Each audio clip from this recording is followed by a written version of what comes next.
Welcome to day 20. Stripping back the layers.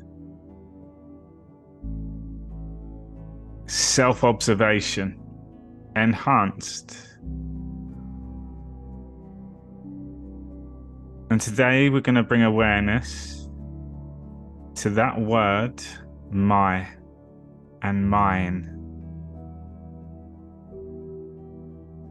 My and mine is the mind. Attachment, possession, belonging. That's mine. My car, my house, my wife. Let's bring awareness to that.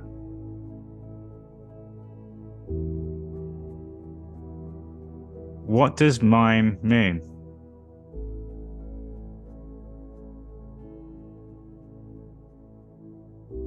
Sit with that. That's mine. What happens when it's not yours anymore? When it's taken from you? When it's been lost? Damaged? When it's moved on? The attachment to my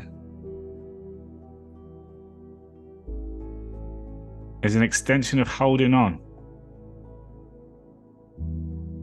So let's bring it to energy. Strip it right back to self, the soul. Now, if you imagine your body, the container, as the shell, and inside your body is your spirit, your soul. And by now, I know that energy is lighted up inside you. The awareness to your inner self. That's magic. So now think about possessions. That's mine.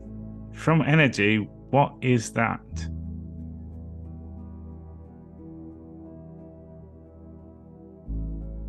Well, let's start. Is it inside our body? So straight away, we know it's not our truth. What comes with mine? Emotions, feelings. From a very young age, if we go right back, growing up, birthdays, Christmas, presents. Imagine if they taught real presents. The gift is your soul, that choice. We're bought presents, a toy car, a doll house, clothing, a bike. That's mine. And you can imagine kids arguing. He's got my toy. He's taken my bike. Give me back mine. Straight away ego.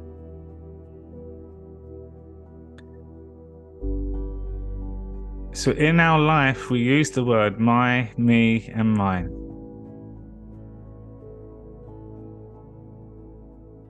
So the awareness now is bring awareness to how often we attach my, me, and mine in our conversations.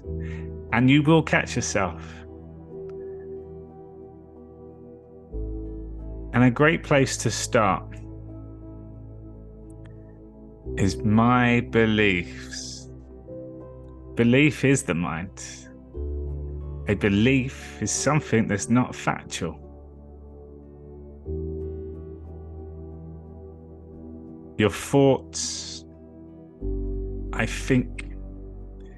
Your beliefs, I believe. It's only when it's a knowing, that's when it's a truth. So in our conversations, my thoughts, my beliefs, if we attach to them and someone then does not share the same beliefs, has different thoughts, That self-observation has to now come from within. Because if there's any resistance that someone's challenged your beliefs, then it means your mind is running the show. Because your feelings are following the conversation, the words, the stories, the beliefs, the ideas. Yet it's your feelings that are the truth.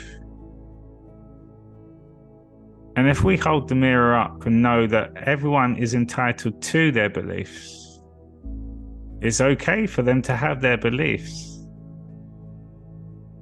Yet it's their beliefs. And it's your feelings.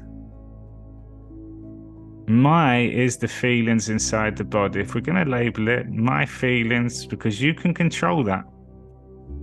No one can take them away from you unless you choose to allow them to.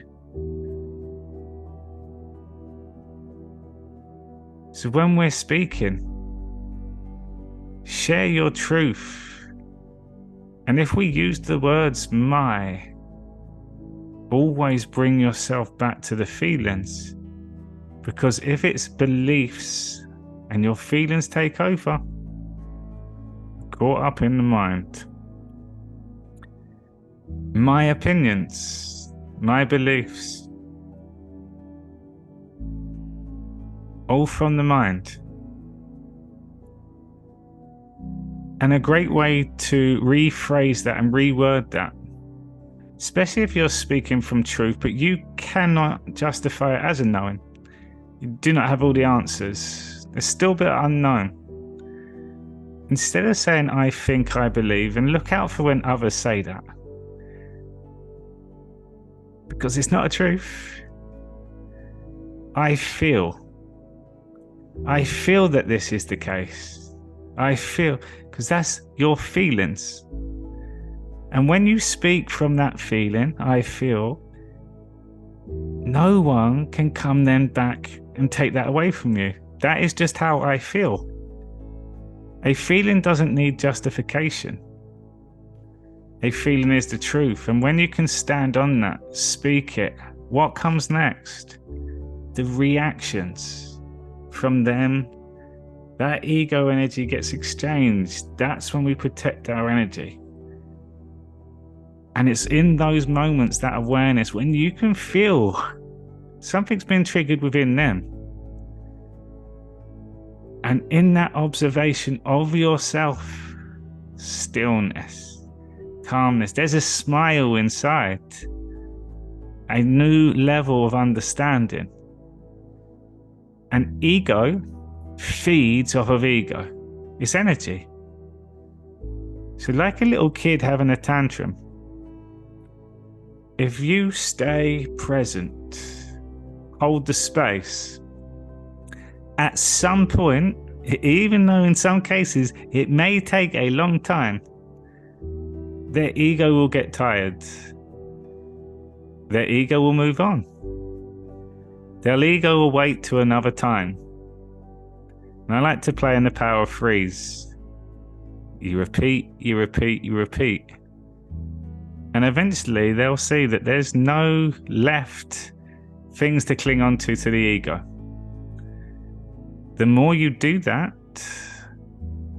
the more aggressive they can become. Because they have to now go back in the past, dig up something that did trigger you from before. Attachment still. Listen out. So when your words are my, and someone throws your, you, bring awareness to those words and don't take that on as your truth. Hold the space, process. And then answer back with a question. So my status is a big one. Listen out for it. When people love to tell you about their status. My this, my that. All from the mind. When you're on your deathbed, those statuses go completely out the window. The meaningful things are the memories. that created the experiences that made you feel great, made you feel love, made you feel. That is the soul. So attaching the word my to a status, my job, my career, again, when that's taken away, what happens next? It can be a dark and gloomy place. I've seen it many times before, myself included. And it's this deeper level of awareness where we can catch ourselves. My judgment. What is judgment? Well, if we look at body, mind, and soul. So judgment, judge mind, judging from the mind. And they say, oh, you're judging. That's because they can notice the feelings. You're judging inside the body. The soul is the judge. And the only judgment is of your mind. You are the judge of your mind. You have the choice and control of your mind. Self-observation. And it's important to bring awareness to that, because any judgment, it will come. The feelings arise inside the body. However, that is your truth. And in those moments, the subtle changes gives you more things to learn about yourself. To bring awareness to what are those triggers. Is it the person? Is it what they said? Is it something deep down that you know that you still have to deal with?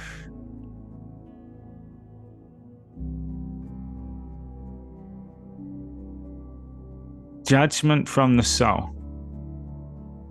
Still let go of my judgment. Observation. More powerful. Less attachment. You overstand. Because the mind sets the body. And when you become the judge of the mind, you control the choice that feeds into the body. The judge is your soul, and that judgeless feeling inside the body. My reactions, they made me react this way. Again, take ownership of your vessel, the feelings inside your vessel, your ship. Blaming others for reactions is all mind, all ego. And yes, they may have said something that really hit a note. They pulled a cord. It poked the ego. It was rude. It was spiteful. Remember, ego is feeding after ego. The more we go on this journey, the more nastier shots you'll end up getting your way. Out of the blue. And sometimes we're unprepared. So turn it back in on yourself, your reactions. We've observed now in conversations. We're bringing awareness to the stillness, the face expressions. We're in tune now with our senses. So all the work has been done. And now we're becoming masters of ourself, mastery. And for mastery, we bring awareness in these moments. We reflect. We observe. And then we go again. We put things into action. The reaction is the past. Action, shine your light in the act. And when we're telling stories about my, me, mine, bring awareness to the words attached to those stories. Because what you speak will come true. And you'll hear the phrases, I'm not that sort of person. That's not what I really do. I'm not like that. Well, who are you then? I'm not that sort of person. That's not who I am. Well, who are you?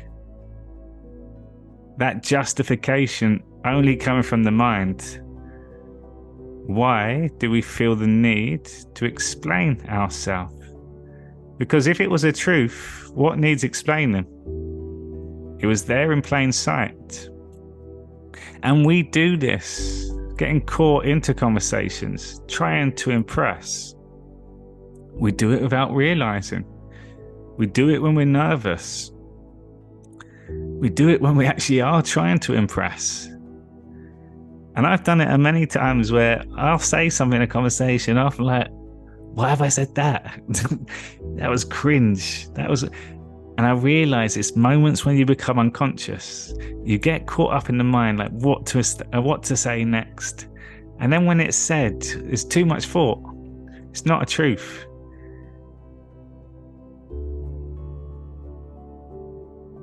And it's entertaining because the ego got you again.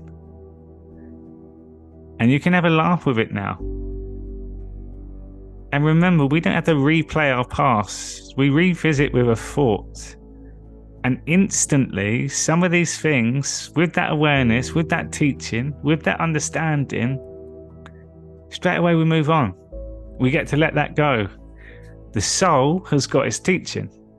That energy is a release from the body. The light has been shined on the shadow that rests in the darkness inside the body, in the space.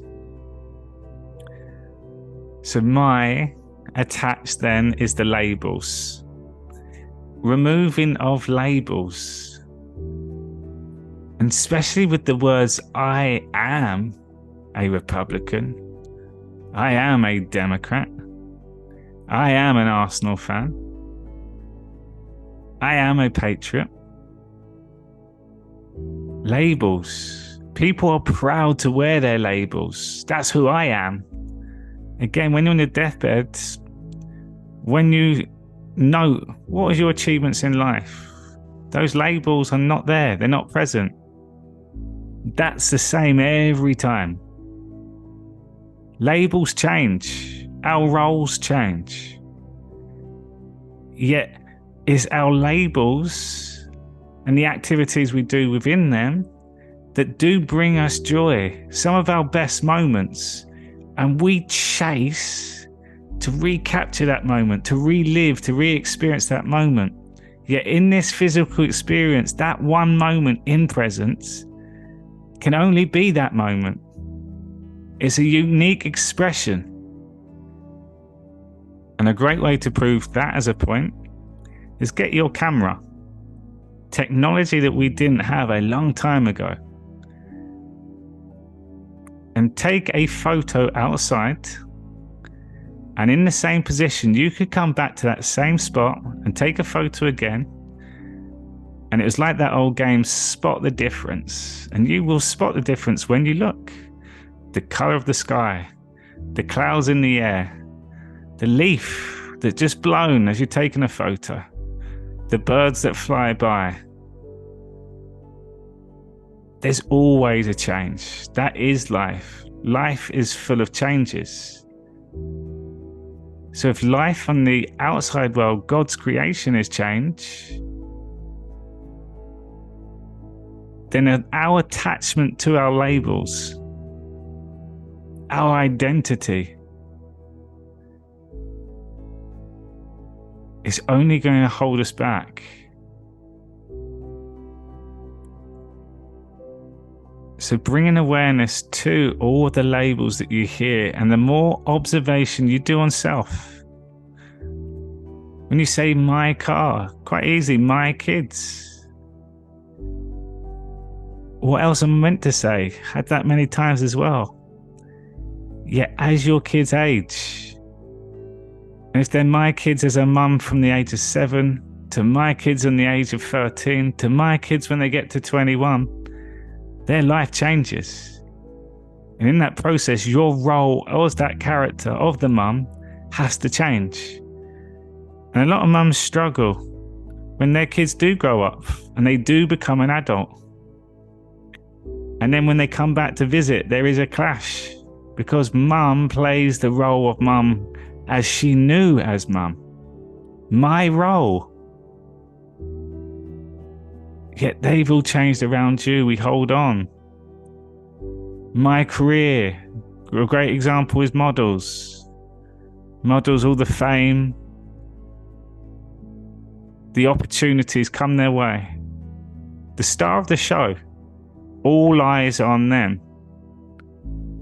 It's a tough career. Lots of challenges. A big, big respect. Yet as we grow older and age, our role as a model changes. The way that others view us as the model changes.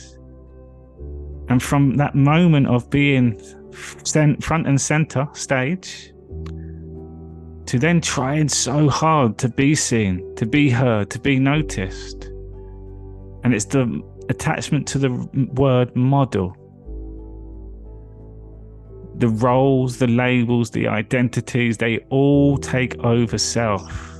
It's like that mind maze, and now it's just built up in layers. That's all ego, all attachments. And the more layers we have, the further away that we are from ourselves. We're constantly playing these roles, going into new groups, finding ourselves, one role to another, one label to another, one group to another. Yet the real simple truth is you can close your eyes and go straight within, pierce through the maze. Get right at the core and work your way out. When you know who you are, and most of you on here now experience things about you that you've yet to experience before. And the awareness, the understanding, the exchange in energies, the conversations, the insights, they continue to come. How? Because you're bringing everything back to yourself. You're starting from within.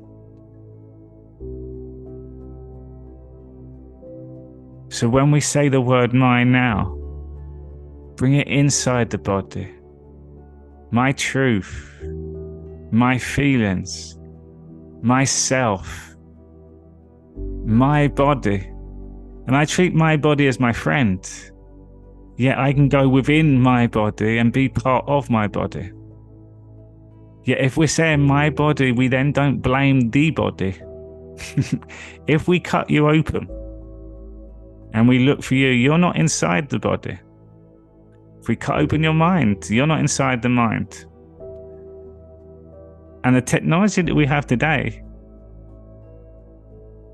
we get to look back at ourselves. Never been able to do that before. So the real observation, the real work comes when we can take the next step to observe ourself, recording conversations, taking the time to watch ourselves back, because that's cringe for people. Ego. Don't like what I hear. Don't like the sound of my voice. We're condemning ourselves. Yet if we're looking back, who's doing the looking? If you're looking at you, my video of me, who's doing the looking? The technology is helping us become the observer, to zoom out, to observe self and everything around you.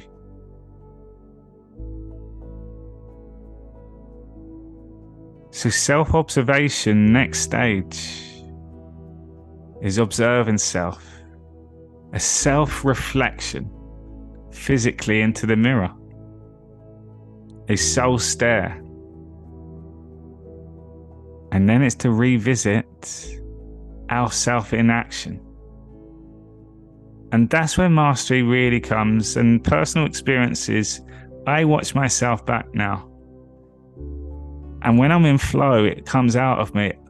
I learn from myself. Because if I'm really observing, that is now not me. That is something higher. That is divine. That is God. Yet as we saw, as soon as we become the spirit, that is oneness. We play the roles, we change the perspective, and it's all the same thing. I, oh, and you and us.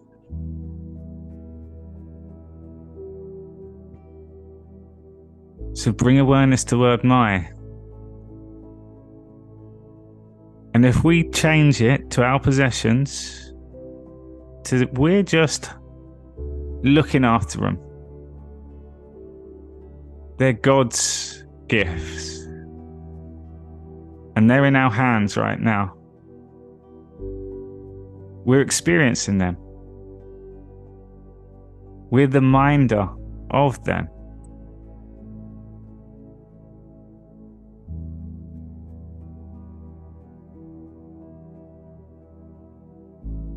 And all those roles, all those labels, whenever we do use that word, bring awareness to the inside of the body. Bring awareness to I am and whatever follows that. The labels, the roles, the descriptions, that is not who you are.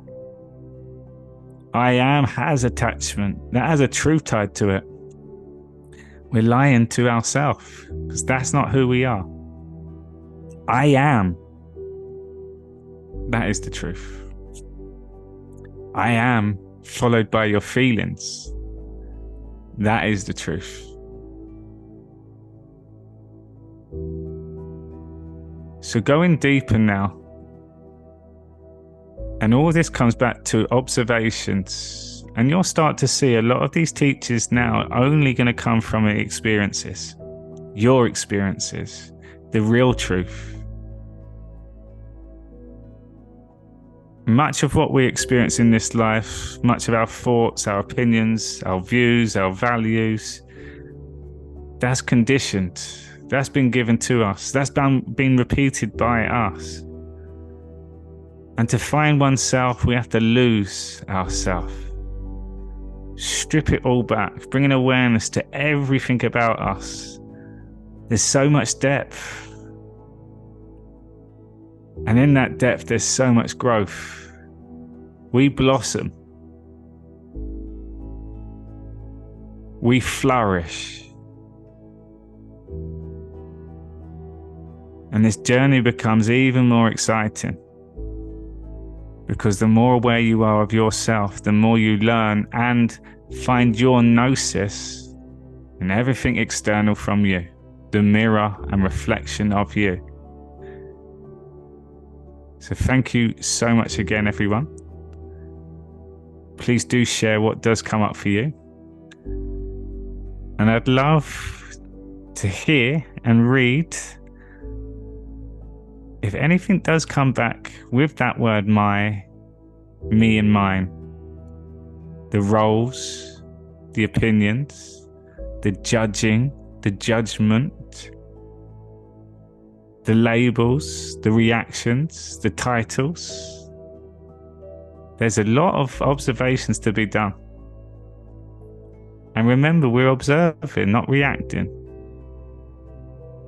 And with this awareness, we'll catch ourselves a lot. Just make sure to let it go. Let it flow. And then you grow.